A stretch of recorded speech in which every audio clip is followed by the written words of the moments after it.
પ્રથમ પૂજનીય ભક્તિના પર્વમાં સેવા કાર્યને જોડવાનો અનોખો પ્રયાસ. ગણેશજીને અતિ પ્રિય લાડુનો ભોગ ગૌ માતાને અર્પણ કરતા શ્રવણ નીરવ ઠક્કર. ડ્રાયફ્રૂટવાળા 3000 લાડુ અને 5000 ગરમાગરમ રોટલીઓનું ડાઇનિંગ ટેબલ પર પીરસાયું. વડોદરા સહિત દેશભરમાં હાલ રંગેચંગે ગણેશોત્સવની ઉજવણી કરવામાં આવી રહી છે. ત્યારે વિતેલા 3.5 વર્ષથી જરૂરિયાતમંદ માટે સેવાની અવિરત ધૂણી ધખાવતી શ્રવણ સેવા ફાઉન્ડેશન દ્વારા ગણેશજીના અતિ પ્રિય એવા લાડુના ભોગ 33 કરોડ દેવી દેવતાઓને જેમનામાં વાસ છે તેવા ગૌ માતાને અર્પણ કર્યો છે. સાથે જ ગરમાગરમ રોટલીઓ પણ ગૌ માતાને જમાડવામાં આવી છે.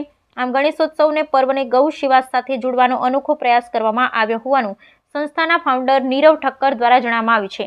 હજારો કિલો ફળો, રોટલી, લીલું ઘાસ, કેરીનો રસ વગેરે અર્પણ કર્યાનો રેકોર્ડ.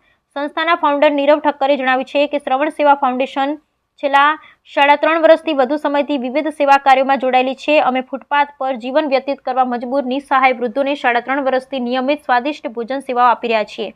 ત્યારે તેમની સાથે હવે સંસ્થા દ્વારા ગૌ સેવા માટેના સઘન પ્રયત્ન કરવામાં આવી રહ્યા છે.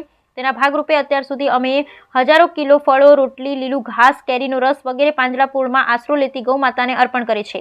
હાલમાં ગણેશોત્સવ ચાલતો હોવાથી અમે ગણેશજીના અતિપ્રિય એવા લાડુનો ભોગ ગૌ માતાને અર્પણ કર્યો છે.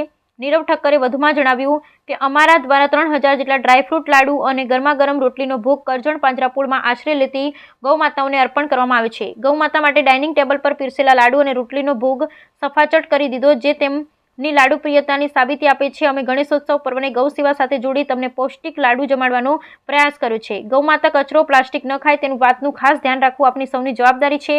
આખરમાં નીરવ ઠક્કરે ઉમેર્યું કે ગૌ માતામાં 33 કરોડ દેવી દેવતાનો વાસ છે. આ વાત આપણે સૌ જાણીએ છીએ. આપણી આસપાસ જ્યાં પણ ગૌ માતા દેખાય તેમને ફળ, રોટલી તથા ઘાસ ખવડાવવું જોઈએ. ગૌ માતા કચરો, પ્લાસ્ટિક ન ખાય તેવું વાતનું ધ્યાન રાખવું આપણા સૌની જવાબદારી છે.